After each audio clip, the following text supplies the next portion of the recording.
Assalamualaikum warahmatullahi wabarakatuh. Waalaikumsalam warahmatullahi Sebelumnya terima kasih atas waktu yang diberikan kepada kami Pak Jenderal, sudah berkenan menerima kami dari pemerintah desa Kalisalak terkait dengan bincang-bincang siang hari ini.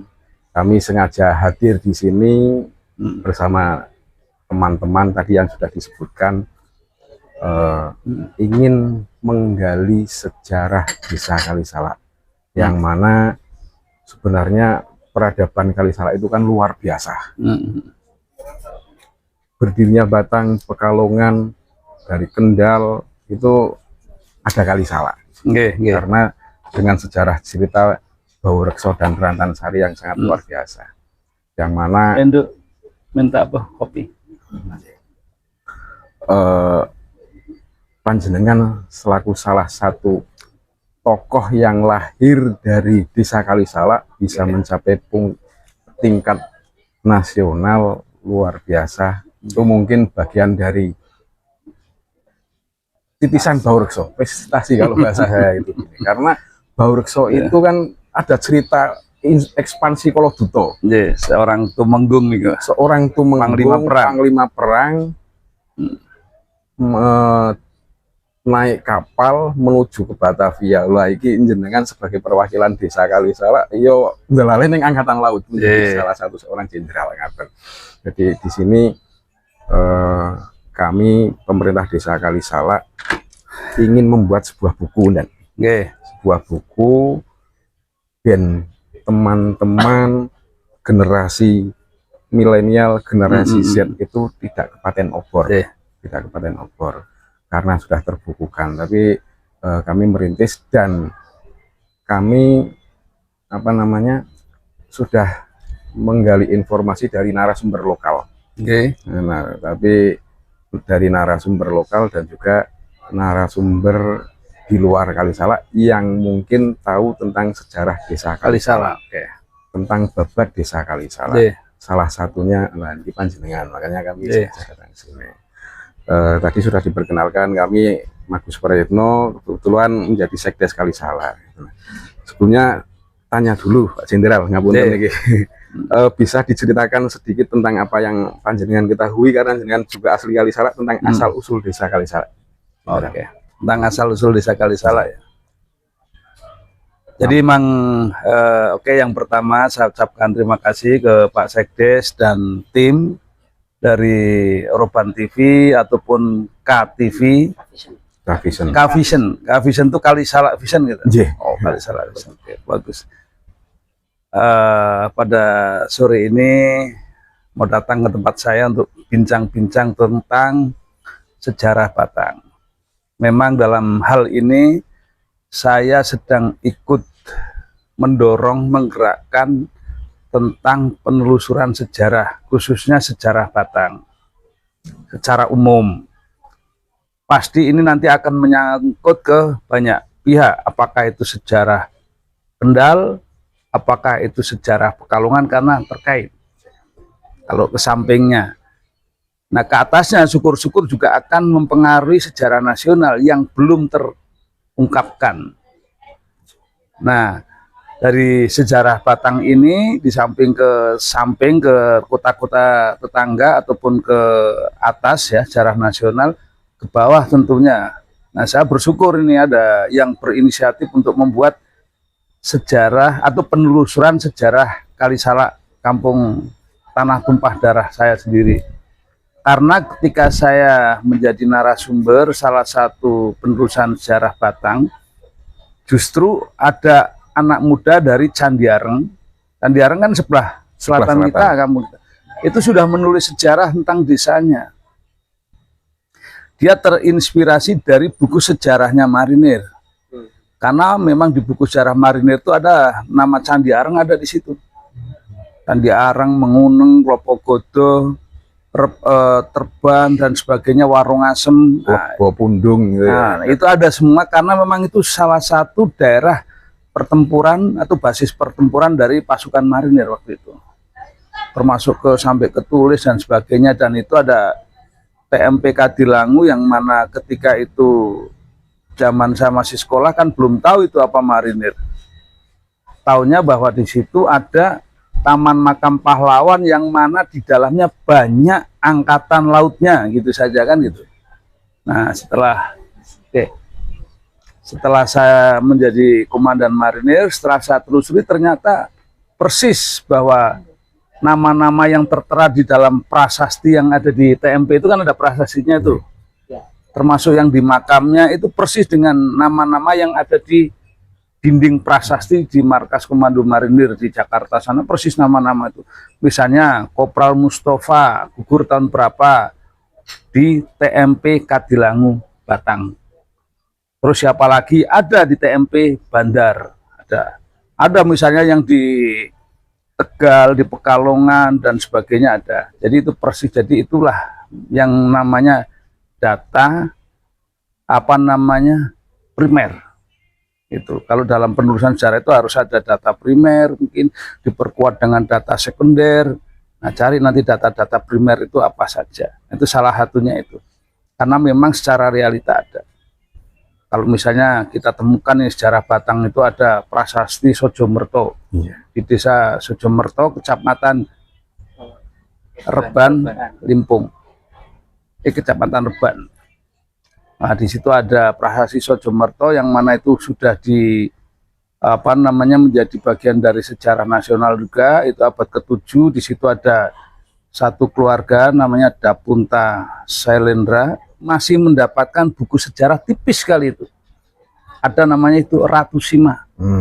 Ada kerajaan Sailendra. Nah, itu kan Wangsa Sailendra. Nah, itu dilahirkan oleh Dapunta Sailendra, di mana itu seorang ratu yang adil luar biasa. Bahkan ketika adiknya sendiri ketahuan mencuri, dalam tanda kutip, bukan mencuri ini kalau nggak salah, itu hanya mungkin memindahkan barangnya orang lain, itu aja langsung dipotong kakinya kan itu. Nah itu menjadi satu ilustrasi bahwa kota Batang itu menjadi sebuah kota yang sudah tua. Nah, demikian juga ketika ulang tahun Batang, ulang tahun yang ke-58. Loh, kok 58 waktu itu? Sama dengan umur saya dong. 58 berarti waktu itu ya, berarti tahun 1966 baru lahir. Nah, saya luruskan. Nah, itu bukan 1966 karena kota Batang sendiri ya tadi sudah tua. Nah, adapun kenapa itu 1966, itu sebetulnya pemisahan kembali kota Batang dengan kota Pekalongan. Bukan kota, kabupaten. Kalau kita bilang kota nanti dipikirnya kan wali kota kan itu ya, Kabupaten Pekalongan. Nah, karena pada saat itu tahun 1936 kurang lebih itu Kabupaten Batang digabungkan dengan Kabupaten Pekalongan. Nah, setelah merdeka dalam prosesnya kurang lebih tahun 50-an itu tokoh-tokoh Batang udah mulai protes untuk mengusulkan berdiri sendiri lagi. Nah, baru berhasil tahun 1966. Itu secara resmi kota Batang diresmikan untuk Kabupaten Batang menjadi kabupaten yang berdiri sendiri lagi. Kalau nggak salah sih dokumen resminya itu 1964 itu surat dari presidennya udah turun itu. Tapi kan keputusan presiden turun kan nanti ada Permendagri, Pergub dan sebagainya, sehingga secara resmi diresmikan itu pada saat tanggal 8 April hari Jumat Kliwon tahun 1966. Itu Kabupaten Batang berdiri sendiri lagi, terpisah dari Pekalongan. Nah, adapun lahirnya kapan? Nah, menurut data yang dikumpulkan oleh tim sejarah saat ini ya sekitar 1614. Sekitar tahun itu. Ini cukup relevan, kenapa? Karena tahun 1613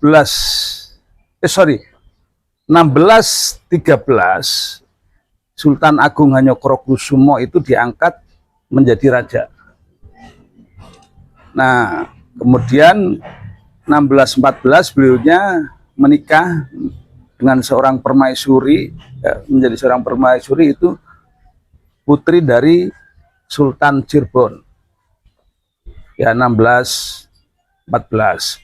Kemudian tahun 1619 kurang lebih itu menikah lagi, mengangkat permaisuri lagi dengan putri Adipati Batang atau Pangeran Uposonto yang disebut dengan Kanjeng Ratu Wetan atau Kanjeng Ratu Batang. Nah, makamnya ada di Imogiri, itu di sampingnya Sultan Agung Hanyokrokusumo itu. Itu. Jadi ada 2 permaisuri beliaunya. Nah, kira-kira seperti itu. Artinya tahun itu kan kota Batang sudah ada. Nah, yang namanya bupatinya itu tadi Pangeran Uposonto dengan putrinya yang diangkat menjadi permaisuri yang kedua oleh Sultan Agung Hanyokrokusumo. Oke. Ini pun kita masih berusaha untuk mencari data yang lebih valid lagi. Kita masih mencari data-data primer atau sekunder dan sebagainya. Kita gali terus tim penelusuran sejarah Batang. Kemarin juga saya diundang di ulang tahunnya Kabupaten Pekalongan, ya cukup relevan bahwa Kabupaten Pekalongan sampai saat ini diyakini lahirnya 1622. 1622 kalau 1622 itu kan beda-beda angkat itu salah. Oke, dan mereka juga meyakini bahwa salah satu tokoh yang membuka hutan di Kendal, habis itu ke Batang, Pekalongan itu ya Ki Ageng Cempaluk, ya, yang mempunyai putra Ki Joko Bau atau Baurekso. Ada juga yang menyebut bahwa Ki Ageng Cempaluk itu Baurekso 1, kemudian Ki Joko Bau putranya itu Baurekso 2. Nah, itu masalah biasalah. Kalau zaman dulu kan misalnya kan gelarnya orang tuanya nanti turun ke anaknya kan gitu. Ya. Wow alam, tapi yang jelas bahwa tokoh itu bukan fiktif, bukan hanya sekedar mitos, kan gitu. Kenapa? Karena tahun 1628 ketika Sultan Agung Hanyokrokusumo menyerang VOC di Batavia, yang diangkat menjadi tumenggung adalah Temenggung Baurekso itu, Temenggungan Panglima Perang itu, yang mana sesuai data juga kita dapatkan bahwa beliaunya menyerang ke Batavia itu melalui laut, hanya kan angkatan laut itu. Nah, meskipun ada yang menyusul lewat darat, tapi rute darat kan zaman dulu kan kita bayangkan kan masih hutan dan sebagainya, mungkin jalannya susah berapa lama gitu. Itu kira-kira itu butuh banyak logistik, sepanjang jalan dan sebagainya. Kuda misalnya, berkuda kan seberapa banyak kita punya kuda, prajuritnya kan nggak mungkin semuanya berkuda, kan gitu. Nah, itu yang cukup relevan antara hari jadi kota Kabupaten Batang dengan Pekalongan. Nah, kita mau meyakinkan lagi apakah betul Kabupaten Batang itu 1614-nya itu datanya yang valid. Ya sudah ada data-data, tapi kita mau mencari data yang lebih valid lagi. Oke, di dalam sejarah kota Batang tentunya ya Kendal, Batang, Pekalongan itu kan relatif hampir sama karena tokoh yang buka hutannya kan sama itu. Yang selama ini dalam cerita tutur dari orang-orang tua kita itu kan wah, ada Ki Baurekso yang membuka hutan di Kendal, Batang, Pekalongan sampai dengan Topo Ngalong dan sebagainya itu. Alas Roban. Nah, Alas Roban dan sebagainya, ada bertempur dengan para Kedung Segowo, lelembut atau apapun. Nah, itu kan cerita tuturnya seperti itu. Apakah betul dengan lelembut atau dengan mungkin para, kalau kita bilang mungkin preman-premannya zaman dulu lah, misalnya, kita nggak tahu persis. Tetapi yang jelas tokoh itu kan ada. Cuma berkembangnya di masyarakat kan bisa bias, deviasi.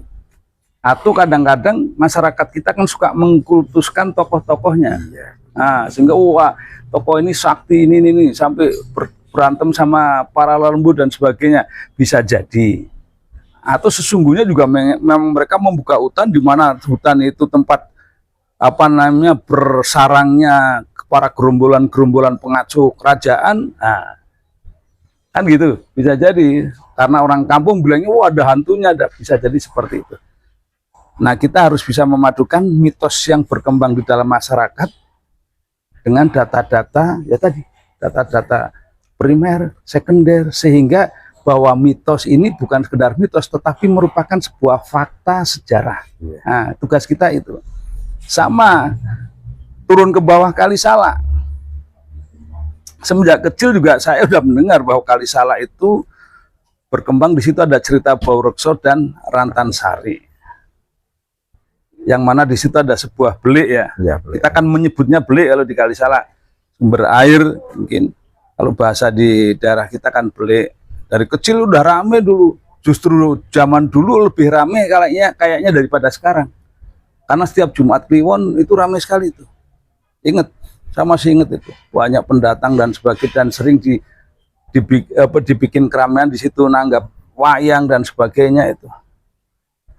Nah, dulu kan belum sepadat sekarang Kali Salak itu. Jadi kalau dari perempatan itu dulu ada yang sekarang untuk TK itu kan sekolah SD. Ya. Belakangnya udah sungai kosong itu sama tanaman bulung itu yang untuk atap itu. Rumah pertama itu rumahnya Mbah Muhyi. Mbah Muhyi. Nah, sebelah utara jalan. Nah, seberang jalan sebelah selatan itu tempatnya belik itu kan. Nah, itu. Sampai sekarang masih ada kan ya. Berarti nih. Apal Luar biasa ya. Nah, seperti itu. Karena tokoh-tokohnya bisa saya hitung jari. Satu, Mbah Rusdi, ya, bahasa sendiri yang di Kali Salak itu. Kemudian di barat itu di Kali Salak Kulon itu Mbah Palal, almarhum. Ya udah almarhum semua sih. Kemudian di Sroni itu, Duku Sroni itu ya Mbah Muhyi. Ya, 3 tokoh itu yang senior gitu. Kalau masyarakat kita kan menganggap ya itu yang sesepuh dari desa kita dan ya diyakini sedikit banyak punya kelebihan-kelebihan lah mungkin. Nah, itu cerita itu antara Mbah Rusdi, Mbah Muhyi, Mbah Palal itu ceritanya gitu.